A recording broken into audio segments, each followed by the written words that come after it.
এতিয়া সিদ্ধাৰ্থক লৈ যোৱা হ'ল ইয়াতে অৰ্চিড বিল্ডিং এই বিল্ডিঙৰ পৰা এইখন আল্ট্ৰাব্ৰাছ পুলিচ প্ৰশাসনে আহি পেলাই সিদ্ধাৰ্থক লৈ গ'ল এ হ'ল আমাৰ অসম চৰকাৰ আমাৰ ভাৰত চৰকাৰ এয়ে আমাৰ অসম চৰকাৰ এয়ে আমাৰ ভাৰত চৰকাৰ অসম চৰকাৰ এতিয়া সিদ্ধাৰ্থক লৈ যোৱা হ'ল মই কেতিয়াও শ্যামকানু মহন্তৰ কোনো অনুষ্ঠানতে নগৈছিলো এবাৰ মই জজফিল্ডত তেওঁৰ অনুষ্ঠানত গৈছিলো সোমাওতে মঞ্চৰ পৰা গাহৰি গাহৰি বুলি চিঞৰি থকা কিছুমান শব্দ মই শুনিলো তেতিয়া মই দেখিলো ইয়াত বিহুৰ লগত কি সম্পৰ্ক আছে মই গেটৰ পৰা ওলাই গুচি গতিকে মই মোৰ সমস্ত পলিটিকেল কেৰিয়াৰত এবাৰ তেওঁ পতা দিল্লীত অনুষ্ঠান এটা গৈছিলো 8 বছৰ আগতে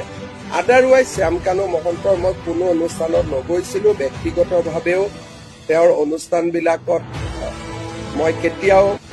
এনকাৰেজ কৰা নাছিলো মোৰ কোনো ধৰ্ম নাই সেয়া কি আন্দোলন মোৰ কোনো ভগৱান নাই কোনোবাই কবা মোৰ ভগৱান নাই সেয়া কি আন্দোলন কাৰ্যত হিমন্ত বিশ্ব শৰ্মাৰ প্ৰত্যক্ষ টাৰ্গেট জুবিন গাৰ্গ কা বিৰোধী আন্দোলনত ভাগ লোৱা জুবিন সম্পৰ্কত ইটোৰ পিছত সিটো বাক্যবাদ এগৰাকী শিল্পীয়ে মই দেখিছো প্ৰতিবাদ কৰিব গৈ কৈ দিছে আমি ভগৱান নামানো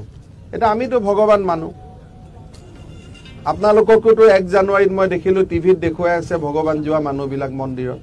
গতিকে অসমৰ মানুহ আৰু তেওঁলোকৰ লাইন একে আছে নে নাই এজনে কৈছে আমি ভগৱান নামানো কিন্তু মইতো জানো অসমৰ 90% মানুহে ভগৱান মানে এইখন অসমত আমি যিকোনো কাৰণতে এইখন অসমক আমি নেপাল কৰিব নোৱাৰো কেইটামান দিনৰ পৰা সামাজিক মাধ্যমত নেপালৰ উদাহৰণ দিয়া হৈছে আমি অসমত লাচিতৰ উদাহৰণ দিম আমি অসমত আমি মহাৰাজ পিথুৰ উদাহৰণ দিম আমি ভগদত্তৰ উদাহৰণ দিম আমি ভূপেন হাজৰিকাৰ উদাহৰণ দিম আমি জুবিন গাৰ্গৰ উদাহৰণ দিম আমি নেপালৰ উদাহৰণে অসম নচলাম আজি এটাই মই কথা ক'ব খোজো এটাও যদি অসমৰ সম্পত্তিক আজি আমি হানি কৰো আটাইতকৈ দুখ জুবিন গাৰ্গে পাব কাৰণ এইখন জুবিনৰ অসম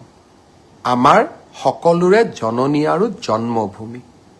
মই সকলোকে কৰজোৰে অনুৰোধ কৰো নেপাল কৰাৰ প্ৰচেষ্টা নকৰিব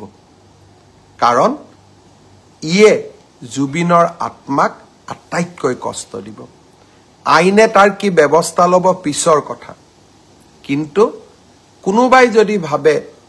যে হিংসাই কাৰোবাক ন্যায় দিব মই ভাবো সেয়া কেতিয়াও সম্ভৱ হ'ব নোৱাৰে আইনে ন্যায় দিব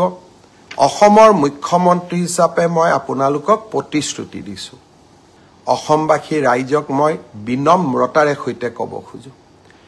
জুবিনৰ নামত চৰকাৰ বিৰোধী ৰাজনীতি হ'ব নোৱাৰে জুবিনৰ নামত আমি অসমখনক নেপাল কৰিব দিব নোৱাৰো আৰু জুবিনৰ আত্মাক শান্তি দিবৰ বাবে আমি এই অসমখনক সুফলা কৰি আমি নিৰ্মাণ কৰিব লাগিব